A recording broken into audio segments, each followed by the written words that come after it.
time based. The objective somewhere there has to be a date when the task has to be started. If it's going, if it's ongoing and or uncompleted, அதாவது வந்து time based objective இருக்கணும். அதாவது வந்து ongoing or completed start. there has to be in, somewhere be a date when the task has to be started, if it is ongoing or completed. இதில் இருக்கணும் ongoing இல்லைன்னா completed இருக்கணும். if there is a particularly long time scale involved ஆச்சுன்னா you may need to break up your objective. அப்படி ரொம்ப இழுத்துக்கிட்டே போச்சுன்னா என்ன பண்ணிச்சுன்னா நம்மளுடைய ஆப்ஜெக்டை வந்து பிரேக் பண்ணணும், ஆப்ஜெக்டிவ் டவுன் பண்ணணும். Identify the steps you need to take to achieve your overall objective. அதை ஐடென்டிஃபை பண்ணணும். ஸ்டெப்ஸு வந்து need to take achieve your overall objective and work out how long each step is likely to take so that you can agree a target date. அப்போ தான் வந்து என்ன பண்ண முடியும்னா identify the steps to need to take to achieve your overall objective. அப்புறம் work out பண்ண முடியும். How long each step is likely to take that I can agree target date. அப்போ ஒரு ஸ்டெப்பு எவ்வளோ டைம் எடுத்துக்கும், அது டார்கெட் டேட் என்ன, அந்த டார்கெட் டேட் உள்ள முடிக்கணும், அதை பார்க்கணும்.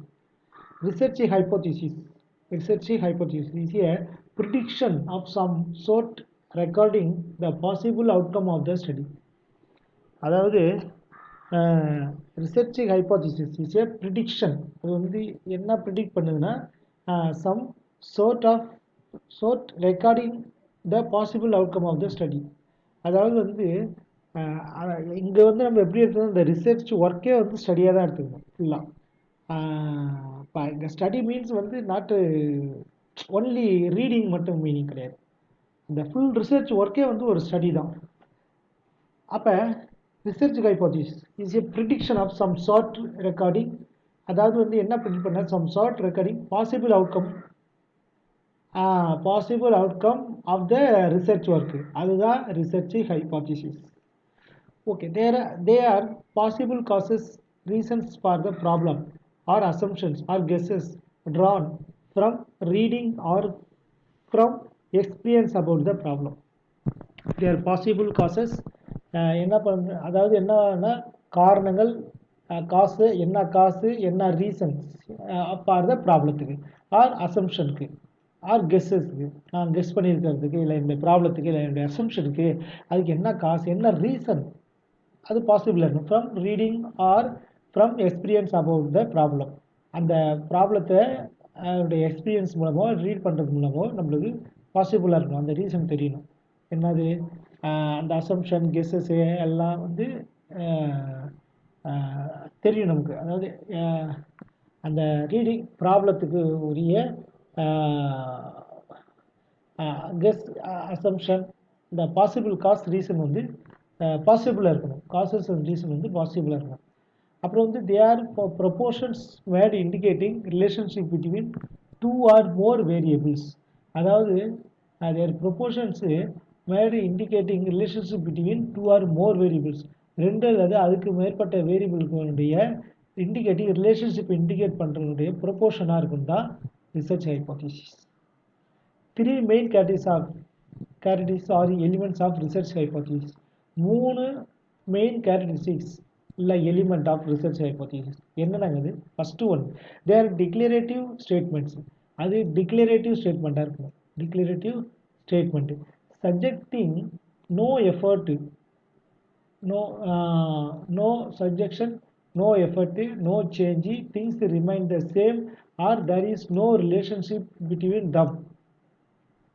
அதாவது அது வந்து ஒரு டிக்ளரேட்டிவ் ஸ்டேட்மெண்ட்டாக இருக்கணும்.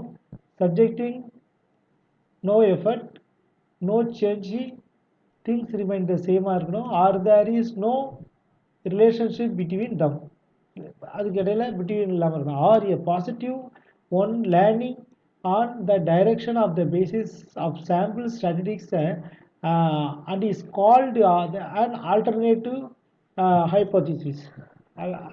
அதாவது பாசிட்டிவ்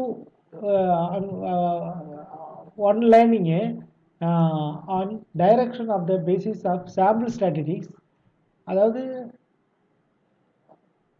ஆல்டர்னேட்டிவ் ஹைப்போதீசிஸ்னு சொல்கிறாங்க. எதுக்குன்னா ஒரு சாம்பிள் ஸ்ட்ராட்டஜிஸுடைய பேசிஸ்லேருந்து டைரக்ட் பண்ணி அந்த பாசிட்டிவ் லேர்னிங் வந்து இருக்கும். அடுத்து ரெண்டாவது வந்து த ப்ரிடிக்டிவ் ஸ்டேட்மெண்ட்ஸு. ஏன்னா hypothesis tend to be forward looking futuristics providing guiding principles to the case of the whole ரிசர்ச்சில் இதனுடைய ப்ரிடிக்டிவ் எப்படி இருக்கும், ஃபியூச்சர் எப்படி இதனுடைய இப்படி இது பண்ணுறதுனால எப்படி வரும் அப்படின்னு சொல்கிறது தான் hypothesis tend to be forward looking future is providing guiding principles to the case of the whole research. ஓகேங்க. They contain clear elements of testing. அது வந்து என்ன இருக்குன்னா clear elements of containing testing and verifications that can be measured empirically or quantitatively. அதாவது the contain clear elements of testing பண்ணோம்னா அதனுடைய பற்றி clear element இருக்கணும். ஓகேங்களா. கிளியர் மெஷர்மெண்ட்டு கிளியர் இதாக இருக்கணும், கிளியராக அன்கிளியராக இருக்கக்கூடாது. அப்புறம் வெரிஃபிகேஷனாக இருக்கணும், வெரிஃபை பண்ண முடியாத இருக்கணும். And can be measured empirically measure பண்ணுறதா இருக்கணும், குவான்டிட்டிவ்லியாக இருக்கணும். அப்போ தான் குவான்டிட்டி மெஷர்மெண்ட்டை ஸ்டாட்டிஸ் வேல்யூ பண்ண முடியும். Types of hypothesis. என்ன ஹைப்போதீசிஸ்? நல் ஹைப்போதீசிஸ்னா என்ன? The presumes a status quo no significant change. அதாவது no significant change. There is statistical hypothesis that the researcher seeks to reject. அதாவது வந்து null hypothesisனா no significant change, ஒரு changes ஆகாது. அப்போ அதனால என்ன பண்ணுவாங்கன்னா அந்த statistical hypothesis that researcher seeks to reject இதை வந்து ரிஜெக்ட் பண்ணிடணும். இது ஜீரோ. null hypothesisனாலே ஜீரோ தான். ஓகேங்களா. அப்புறம் alternative hypothesis. This is the experimental hypothesis. இது வந்து ஒரு experimental hypothesis. It can either be directional, இது வந்து டைரக்ஷனலாக இருக்கலாம், ஆர் நான் டைரக்ஷனலாக இருக்கலாம். It is the hypothesis that the researcher seeks to support. இந்த ஹைப்போதிசிஸ் தான் ரிசர்ச்சர் வந்து சிக்ஸ் டு சப்போர்ட்டு. இதுதான் சப்போர்ட் பண்ணணும் ரிசர்ச்சுக்கு. Null hypothesis always predicts that there will be no difference between the groups being studied. இந்த in between குரூப்பில் வந்து study பண்ணல அதில் வந்து அந்த ஒர்க்கில் வந்து எதுவுமே டிஃப்ரெண்ட் இல்லைன்னு சொல்கிறது தான் எதிர்பார்க்கறது தான் null hypothesis always predicts that there will be no differences. எந்த டிஃப்ரென்ஸ் இல்லை அதை சொல்கிறது தான் வந்து between the groups being studied. ஓகேங்களா. By contrast the alternative hypothesis predicts that there will be a difference between the groups. அதாவது வந்து alternative hypothesis வந்து எதை எதிர்பார்க்குதுன்னா there will be a difference between the groups. Some different இருக்குது. Different first இல்லைன்னு சொன்னோம்னா அது வந்து நல் ஹைப்போதிசிஸ். ஓகேங்களா. There is no difference. இங்கே வந்து சம் டிஃப்ரெண்ட் இருந்துச்சுன்னா அது வந்து alternative hypothesis. Okay. Example, null hypothesis would predict that their exercise group and their no exercise group will not differ significantly on levels of cholesterol. அதாவது example நல் ஹைப்போதிசிஸில் என்ன பண்ணுறோம்னா would predict that exercise group and no exercise group will not differ significantly on levels of cholesterol. கொலஸ்ட்ராலில் ஒன்றும் significantly levels வந்து ஒன்றும் not டிஃப்ரெண்ட்டாக இருந்துச்சுன்னா அது நல் hypothesis. would predict that the two groups will differ significantly on cholesterol levels. Cholesterol லெவலில் two different level இருந்துச்சுன்னா அதுதான் வந்து என்னன்னு சொல்கிறோம்னா ஹைப்போதிசிஸ். சம்திங் டிஃப்ரெண்ட் இருக்கணும், இல்லைன்னா அது வந்து நல் ஹைப்போதிசிஸ். டைரக்ஷனல் ஹைப்போதிசிஸ் என்னன்னா specify the direction of the relationship between independent and dependent variables. அதாவது டைரக்ஷன் அப்படின்னாலே என்னன்னா இந்த ஹைப்போதிசிஸில் டைரக்ஷன் கொடுக்குது. அப்போ என்ன கொடுக்குது? the specify the direction of the relationship between இண்டிபெண்ட்டுக்கும் டிபெண்ட் வேரியபிளுக்கும் ரிலேஷனுடைய டைரக்ஷனை குறிப்பிடுறது தான் direction hypothesis. Example, cardiac patient who receive support from former patient have less anxiety and higher self-efficacy than other patients. அதாவது வந்து cardiac patient வந்து என்ன பண்ணியிருக்காங்க, who receive support from former patient, முன்னாடி உள்ள பேஷண்ட் மூலம் support have less anxiety இருக்கிறது and higher self-efficacy than other parents. அதனால வந்து என்ன இருக்குன்னா ஹையர் செல்ஃப் எஃபிகேசி இருக்கும் தென் அதர் பேரண்ட்ஸ் விட. No directional hypothesis. non-directional hypothesis. Non-directional hypothesis என்னது? Shows the existence of a relationship between variables but no direction is specified. Shows the existence of a relationship. அதாவது இது exist எதுக்காயிருந்தா relationship between the வேரியபிளுக்கு இடையில but no direction specified. இதில் வந்து direction இருக்காது. என்ன டைரக்ஷனில் போயிட்டு என்னன்னு சொல்லாது. ரிலேஷன்ஷிப் பிட்வீன் வேரியபிளுக்கு இடையில உள்ள ரிலேஷன்ஷிப் வந்து எக்ஸிஸ்ட் ஆகிருந்துச்சுன்னா அது நான் டைரக்ஷனல் ஹைபோதிசிஸ். அப்புறம் example, there is a difference in anxiety and self efficacy between cardiac patients who receive support from former patients and those who do not. அதாவது வந்து இதுக்கு என்ன எக்ஸாம்பிள் நான் டைரக்ஷனல் ஹைபோதிசிஸ் சொல்கிறோம்னா, there is difference in அனெக்சிட்டியில் என்ன difference இருக்குது? அந்த self efficacy between cardiac patient self efficacy இருக்குங்கிறாங்க. Who receive support from formal பேஷண்ட்லேருந்து என்ன பண்ணியிருக்கோமோ என்னமோ அவங்கள்ட்டேருந்து வந்திருக்கும்.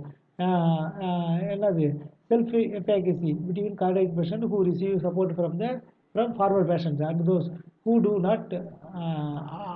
இது வந்திருக்கும் பட் ஒரு ரிலேஷன்ஷிப் இல்லாமல் இருக்கும்.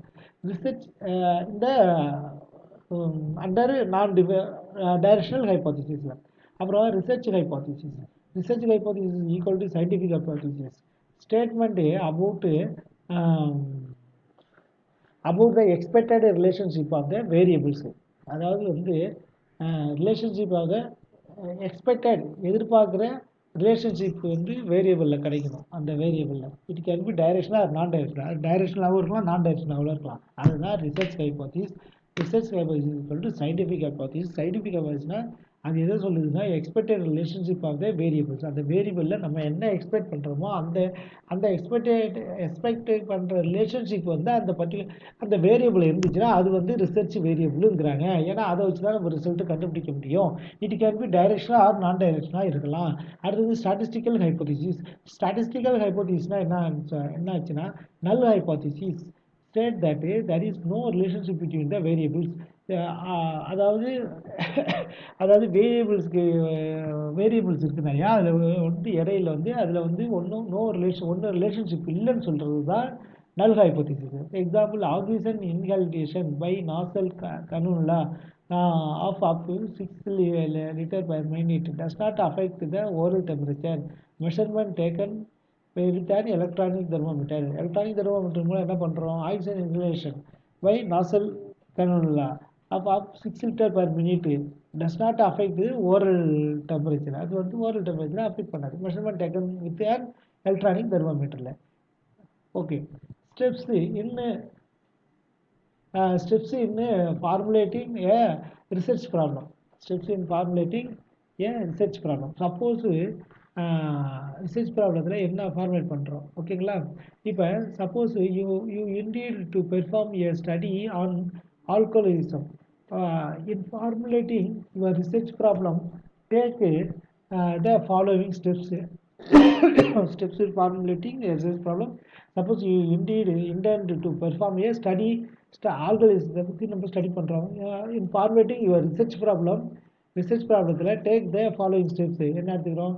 ஸ்டெப் ஐடென்டிஃபை பண்ணுறோம் இதை ஆல்கோலிசத்தை. Step 2, dissect profile of alcoholism, the causes of alcoholism, the process of becoming an alcoholic, the effects of alcoholism on the family, community attitudes towards alcoholism, the effectiveness of a treatment model. Step 3, எதை select பண்ணுறாங்க? the effects of alcoholism on the family. Step 4, raise questions. What impact has alcoholism on marital relations? அப்புறம் how does it affect various aspects of children's lives? அப்புறம் வந்துட்டு what are the effects of family finances? என்ன பிரச்சனை effect ஆகுது? Step 4, formulate objectives, main objective to find out the effects of alcoholism on the family. ஃபேமிலியில் ஆல்கோலிசம்னால family என்ன effect இருக்கு அதை கண்டுபிடிக்கும். அதான் மெயின் ஆப்ஜெக்டிவ், ஃபார்முலேட் ஆப்ஜெக்டிவில். அப்புறம் specific objectives to ascertain the impact of alcoholism on marital ரிலேஷனில் என்ன இம்பேக்ட் ஆகுது அதை வந்து அசர்டைன் பண்ணோம். அப்புறம் to determine the ways in which alcoholism affects the different aspects of children lives, குழந்தைங்களை எப்படி அஃபெக்ட் பண்ணுது அந்த ஆல்கோலிசம்னால. To find out the effects of alcoholism on the financial situation of the family.